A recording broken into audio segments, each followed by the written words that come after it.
first thing is to help them understand what the learning curve is. It's based on the S-curve that was popularized by E.M. Rogers in 1962.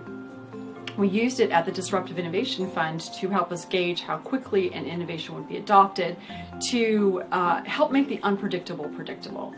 So here's what it looks like. In fact, picture an S. So at the bottom of the S, growth will be very slow until a tipping point is reached, which is 10 to 15% of the market, and then you enter hypergrowth, so the steep part of the curve, and then at 90% or saturation, the growth tapers off.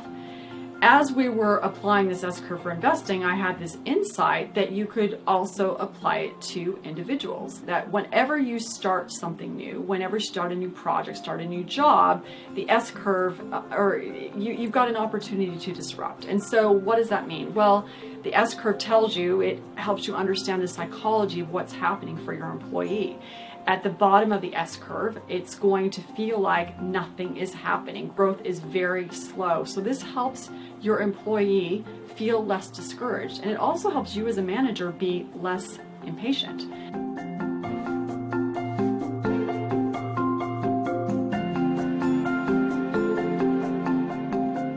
Every person, including you, the manager, is on a learning curve. And your organization is a collection of learning curves.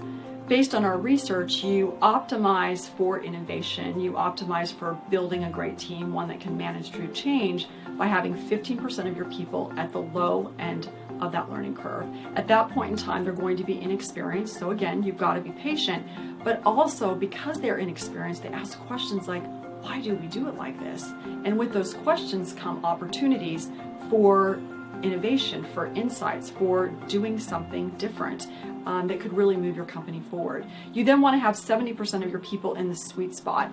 This is where people are feeling competent and confident. They know enough, but not too much. What you want to do with them is push them hard, give them constraints, give them challenges, give them stretch assignments, put them in a box and say, I want you to now get out of that box.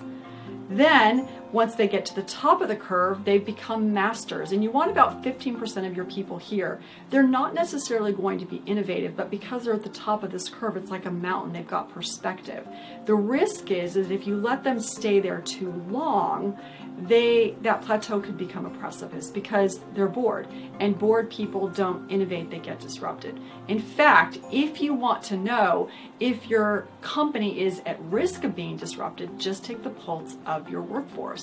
Too many people at the high end, you're at risk.